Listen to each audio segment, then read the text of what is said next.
Assalamualaikum warahmatullahi wabarakatuh. Ibu Dr. Randa Haja Suhati Ningsih. Saya Uswatun Hasanah, Bu.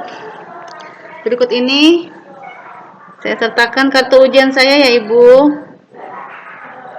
Oke, saya tunjukkan kartu ujian saya. Oke, Ibu. Baiklah, saya akan menerangkan tentang UAS Manajemen PAUD untuk semester 5 kali ini. Pertama adalah pengelolaan kurikulum dan siswa. Pengelolaan peserta didik adalah suatu penataan atau pengatur aktivitas yang berkaitan dengan peserta didik, yaitu mulai masuknya peserta didik sampai dengan keluarnya peserta didik tersebut dari suatu sekolah atau lembaga. Manajemen peserta didik memiliki peran yang sangat strategis dari sekian banyak manajemen sekolah, karena semua aktivitas manajemen yang berkenaan dengan manajemen kurikulum, manajemen sarana dan prasarana, manajemen keuangan, dan lainnya akan bermuara atau diarahkan agar peserta didik mendapatkan layanan pendidikan yang baik. Dalam manajemen peserta didik, ada beberapa langkah yang harus dilakukan. Di antaranya adalah analisis kebutuhan peserta didik, rekrutmen peserta didik, pembinaan dan pengembangan peserta didik, dan pencatatan laporan serta terakhir kelulusan alumni. Kemudian pengelolaan tenaga kependidikan atau sumber daya manusia. Pengelolaan tenaga kependidikan merupakan langkah penting dalam mewujudkan sistem pendidikan nasional yang efektif dan efisien. Tenaga-tenaga handal dalam dunia pendidikan hanya akan diperoleh jika sistem pendidikan telah memiliki mekanisme yang ideal untuk melakukan perekrutan, seleksi, penempatan, pembinaan, evaluasi, dan pemberhentian yang tepat. Dengan kata lain, sistem pendidikan nasional memerlukan mekanisme pengelolaan tenaga kependidikan yang searah dengan pencapaian tujuan pendidikan nasional. Kemudian pengelolaan sarana prasarana pendidikan. Sarana prasarana pendidikan merupakan salah satu sumber daya yang penting dan utama dalam menunjang proses pembelajaran di sekolah.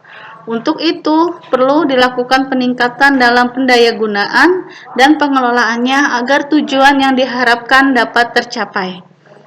Tugas dari manajemen sarana dan prasarana pendidikan adalah untuk mengatur dan menjaga sarana dan prasarana pendidikan sehingga memberikan kontribusi secara optimal dan berarti pada jalannya proses pendidikan.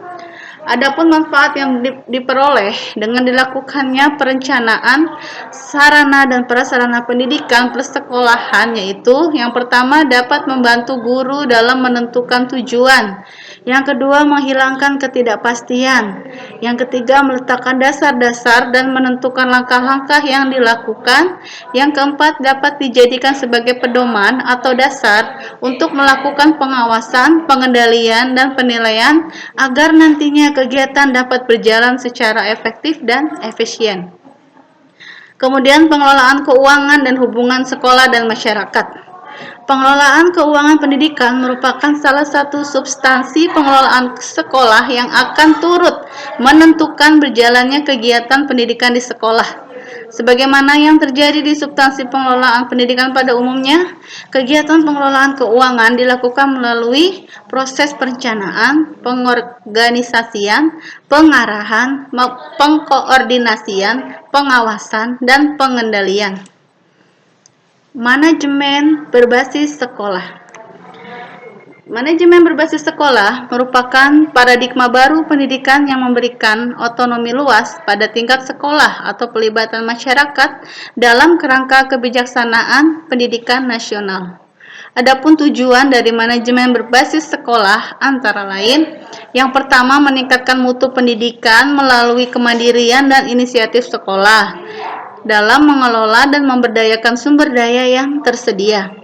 Yang kedua, meningkatkan kepedulian warga sekolah dan masyarakat dalam penyelenggaraan pendidikan melalui pengambilan keputusan bersama. Yang ketiga, meningkatkan tanggung jawab sekolah kepada orang tua, masyarakat, dan pemerintah tentang mutu sekolah. Dan Yang keempat, meningkatkan kompetensi yang sehat antar sekolah tentang mutu pendidikan yang akan dicapai.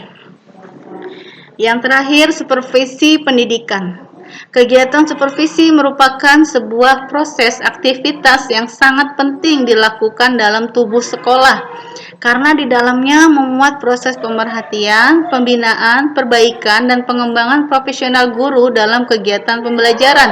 Hal ini dalam jangka panjang juga berdampak baik untuk meningkatkan dan mempertahankan kemajuan belajar peserta didik. Diharapkan dengan adanya supervisi pendidikan akan terjadi perubahan yang baik dalam dunia pendidikan.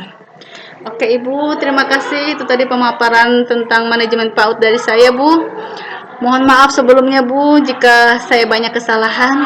Semoga Ibu sehat-sehat ya, Ibu. Oke, sampai jumpa insya Allah di semester depan. Wassalamualaikum warahmatullahi wabarakatuh.